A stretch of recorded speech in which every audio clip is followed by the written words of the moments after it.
ഇനി ആരാ നമുക്കിപ്പോൾ ഉള്ളത്? ഇനി നമുക്ക് മേഘയാണ്. മേഘയിലേക്ക് പോകുന്നതിന് മുൻപ് മേഘയിലേക്ക് പോകുന്നതിന് മുമ്പ് ഒരു കാര്യം എനിക്ക് പ്രേക്ഷകരോട് പറയണം. കുറേ പ്രേക്ഷകർ കുറേ നേരമായി മേഘ എവിടെ എന്ന് ചോദിക്കുന്നുണ്ട്. അപ്പോൾ എന്നാൽ ആ ചോദ്യത്തിന് ഉത്തരമായിട്ട് മേഘ എത്തുകയാണ്. മേഘ ഉള്ളത് രജിസ്ട്രേഷൻ കൗണ്ടറിന്റെ പരിസരത്ത് നിന്നാന്ന് തോന്നുന്നു. Megha, good morning.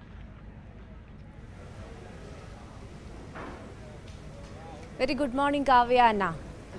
Yes, Megha, പ്രത്യേകിച്ച് വിദ്യാർത്ഥികളുടെ ഒരു പങ്കാളിത്തത്തെക്കുറിച്ചൊന്നും നമുക്കങ്ങനെ എടുത്തു പറയേണ്ട കാര്യമൊന്നുമില്ല. 10,000 സ്റ്റുഡൻസ് അവർ വിവിധ മേഖലകളിൽ നിന്ന് കഴിവ് തെളിയിച്ച നമ്മുടെ പ്രതിഭകൾ അവർ ഈ ഒരു കലാമാമാങ്കത്തിൻ്റെ ആവേശത്തിനായി വിവിധ റൗണ്ടുകൾ സബ് ജില്ലാ തലത്തിൽ, റവന്യൂ തലത്തിലൊക്കെയും മത്സരിച്ച് അവസാനം സംസ്ഥാന തലത്തിൽ മത്സരിക്കാനുള്ള വീറും വാശിയും ഒക്കെ നിറച്ചുകൊണ്ട് മുന്നോട്ട് വന്നിരിക്കുകയാണ്. എന്താണ് ഇപ്പോൾ രജിസ്ട്രേഷൻ കൗണ്ടറിൻ്റെ മുന്നിൽ നിന്ന് നമുക്ക് പങ്കുവയ്ക്കാൻ കഴിയുന്ന കൂടുതൽ വിവരങ്ങൾ, മേഘ?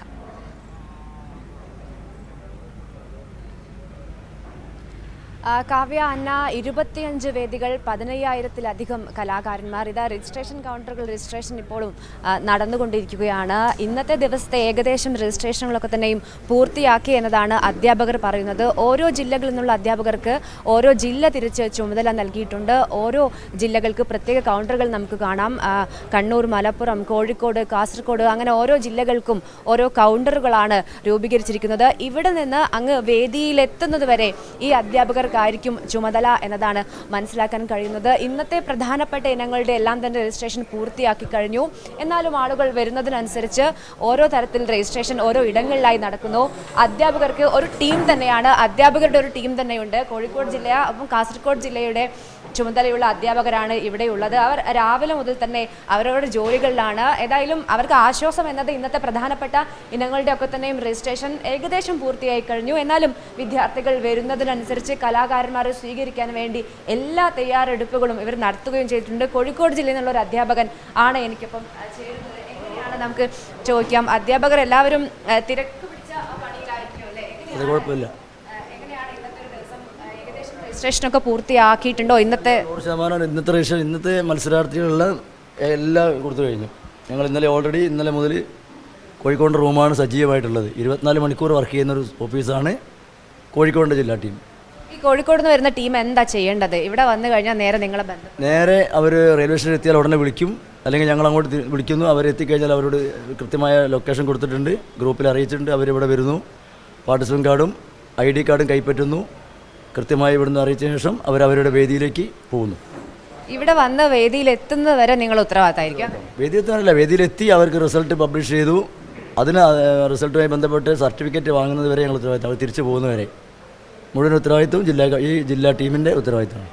ഏത് സമയം വേണമെങ്കിലും നിങ്ങളിവിടെ ഉണ്ടാവും, അവരുടെ എല്ലാ സംശയങ്ങളും. 24 മണിക്കൂർ പ്രവർത്തിക്കുന്ന ഓഫീസാണ് കോഴിക്കോട് ജില്ലയുടെ ഓഫീസ്. ഇവിടെ ഉണ്ടാവും ഫുൾ ടൈം, മുഴുവൻ സമയം.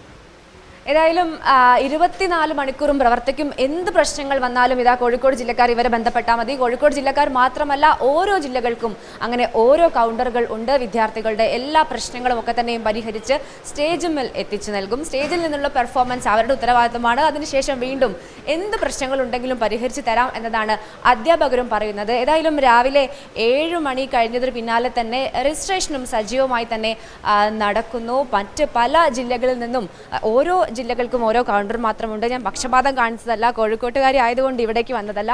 അങ്ങനെ എല്ലാ കൗണ്ടറുകളും സജീവമായി തന്നെ നടക്കുന്നു. പല ഇടങ്ങളിൽ നിന്ന് വിദ്യാർത്ഥികൾ വരുന്നുണ്ട്. നമുക്ക് മോൾ ഏത് ജില്ലയിൽ നിന്നാണ്? കാസർഗോഡ് ജില്ലയാണോ? എന്ത് മത്സരത്തിനാണ് ഇവിടെ? ഗ്രൂപ്പ് ഡാൻസ് ആണ്. അപ്പോൾ ഇന്നത്തെ പ്രധാനപ്പെട്ട ഇനാണല്ലേ, കളർഫുൾ ഐറ്റം ആണ്. ഏത് സ്കൂൾ ഏതാണ്? പിലിക്കോട്, CKNSGHS പിലിക്കോട്. എല്ലാം സെറ്റാണ്. പരിപാടി ഇങ്ങനെ സ്റ്റേജിലേക്ക് കയറിയാൽ മതി അല്ലേ? അതെ. രജിസ്ട്രേഷൻ കഴിഞ്ഞോ? രജിസ്ട്രേഷൻ പാർട്ടിസിപ്പേഷൻ കാർഡ് മേടിക്കാൻ വന്നു. പേര് പറഞ്ഞില്ല. അദൃശ്യ. കാസർഗോഡ് നിന്നൊരു കലാകാരിയാണ്. സംഘനൃത്ത മത്സരത്തിനാണ് പങ്കെടുക്കുന്നത്. ബാക്കി ഫ്രണ്ട്സൊക്കെ എവിടെ? ഞാൻ ചോദിക്കാൻ പറഞ്ഞു. അവർ അവിടെ ഉണ്ട്. ഒരാളെ വരേണ്ട, കുറച്ച് ഞാൻ മാത്രം. അങ്ങനെ സംഘനൃത്തത്തിനുള്ള ടീമിലെ കുട്ടിയാണ്, കലാകാരിയാണ് ദൃശ്യ. കാസർഗോഡ് പിലിക്കോട് സ്കൂൾ അല്ലേ, പിലിക്കോട് നിന്നാണ് വരുന്നത്. പാർട്ടിസിപ്പേഷൻ കാർഡ് മേടിക്കാൻ വേണ്ടി വന്നതാണ്. എല്ലാം സെറ്റാണ്, ഇനി സ്റ്റേജിൽ കയറിയാൽ മതി എന്നതാണ് ദൃശ്യയും പറയുന്നത്. അങ്ങനെ ഓരോ ഇടങ്ങളിൽ നിന്ന് കലാകാരന്മാരൊക്കെ തന്നെയും വന്നുകൊണ്ടിരിക്കുന്നു. എല്ലാ മത്സരങ്ങൾക്കുള്ള തയ്യാറെടുപ്പാണ്. നമുക്കറിയാം കലാകാരന്മാർ വിദ്യാർത്ഥികളൊക്കെ തന്നെയും ഈ തലസ്ഥാനത്തിൻ്റെ ഒരു പ്രത്യേകത എന്നത് മറ്റ് ജില്ലകളിൽ നിന്ന് വരുന്ന വിദ്യാർത്ഥികൾക്ക് ഒരുപാട് കാഴ്ചകൾ കാണാനുണ്ട്. കലോത്സവത്തിനപ്പുറം ഭരണസിരാ കേന്ദ്രമാണ്. ഇതാ ഒരു കൊച്ചുമിടിക്ക് കൂടെ ഇവിടെ ഉണ്ട്. എന്താ മോളുടെ പേരെന്താ? പാർവതി. പാർവതി, ഏത് മത്സരത്തിനാണ് പങ്കെടുക്കുന്നത്? ഞാൻ 3 എണ്ണത്തിനുണ്ട്. കന്നഡ പ്രസംഗം, കന്നഡ കവിതാരചന ആൻഡ് വഞ്ചിപ്പാട്ട്. ഏത് ജില്ലയാണ് പ്രതിനിധീകരിക്കുന്നത്? വയനാട്. ഓക്കെ ആണ് അല്ലേ? ഇനി സ്റ്റേജിൽ കയറിയാണ് മതി. സ്റ്റേഷനൊക്കെ ഓക്കെ ആണോ? ചെയ്യണം. 3 ഇടങ്ങളിൽ, അതായത് സബ് ജില്ല, സ്കൂൾ, സബ് ജില്ല, ജില്ല, സംസ്ഥാനത്തിലേക്ക് എത്തിയിരിക്കുന്നത്. 3 മത്സരങ്ങളിലും മികച്ച പ്രകടനം കാഴ്ചവെക്കാൻ പറ്റും അല്ലേ? പറ്റും. ഏതായാലും വിദ്യാർത്ഥികളൊക്കെ തന്നെ വലിയ ആത്മവിശ്വാസമാണ് പ്രകടിപ്പിക്കുന്നത്. 3 ഇനങ്ങളിൽ മത്സരിക്കുന്ന കുട്ടിയാണ് നമ്മളോട് സംസാരിച്ചത്. അങ്ങനെ അവരെല്ലാ തരത്തിലും പരിപാടിക്ക് അല്ലെങ്കിൽ സ്റ്റേജിൽ കയറാൻ വേണ്ടി തയ്യാറെടുപ്പൊക്കെ തന്നെയും പൂർത്തിയാക്കി കഴിഞ്ഞു. അങ്ങനെ ഓരോ ജില്ലകൾക്കും ഓരോ കൗണ്ടറുകളുണ്ട്.